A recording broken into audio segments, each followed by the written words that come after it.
પહેલાં પાણી નહીં આવતું તો અમારે હેડપંપે જવું પડતું. હેડપંપેથી લાવીને પાણી ભરીને અમે નાહીએ.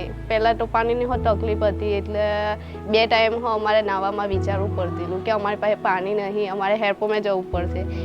નાવા બેસીએ ત્યારે વીજળીનો ગરકારો થાય તેની અમને ઢાક લાગતી હતી, દેડકા નીકળે તેની ઢાક લાગતી હતી, અમને સાપ સપોલીઓની ઢાક લાગતી હતી. કેટલી વાર બાળકો સળી પડે, નિશાળે જવાનું હોય ત્યારે રડે કે mummy નવડાવ.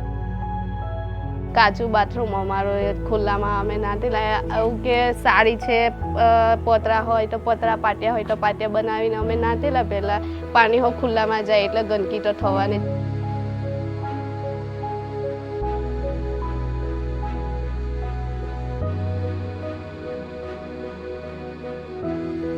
Through dedicated door-to-door service conducted by Deepak Foundation's facilitators, they identify individuals and families in most need of upgraded bathroom facilities.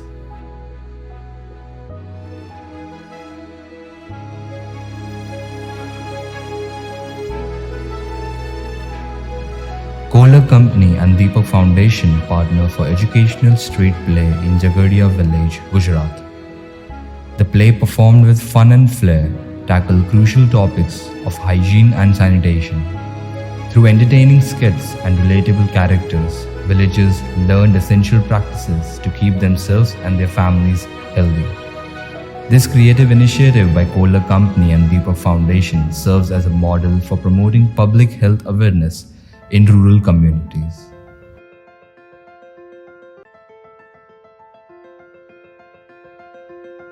પાણીની પણ 24 કલાક સુવિધા ઉપલબ્ધ થઈ ચૂકી છે અત્યારે. પહેલાં જે અત્યારે ખુલ્લામાં નાતા જે બીક લાગતી હતી અમને, તે અત્યારે લાગતી નથી, કેમ કે અત્યારે થોડીક સેફટી મળી ગઈ છે અમને નાહવા માટે પણ. બહેનો દીકરીઓ ખુલ્લામાં નાહતી હતી એની જગ્યાએ આપણે 5x4નું બાથરૂમ બનાવી અને ફર્સ્ટ ક્લાસ બાથરૂમ બનાવીને આપણે ભેટ આપી. કોલર કંપનીએ તલોદરા નવી નગરીને ભેટ આપી. હવે બહુ સારું છે. કોલર કંપની અને દીપક ફાઉન્ડેશને અમને બાથરૂમની સહાય આપી. હમણાં તો ઉનાળાની સિઝન ચાલે છે તો હવે તો 2 ટાઈમ અમે નાહી શકીએ કેમ કે પાણીની સુવિધા અમને મળી રહી. અમે શાંતિથી અમારી દીકરીઓ અમે પોટી 2 કલાક આવે તો બાથરૂમમાં બેને શાંતિથી નાહીએ છીએ. અમને કોઈ જાતની આવે તકલીફ નથી થઈ. કોલર કંપનીવાળાનો ખૂબ ખૂબ આભાર છે કે અમને આટલી સારી બાથરૂમ બનાવીને આપ્યું. The transformation extends beyond these walls.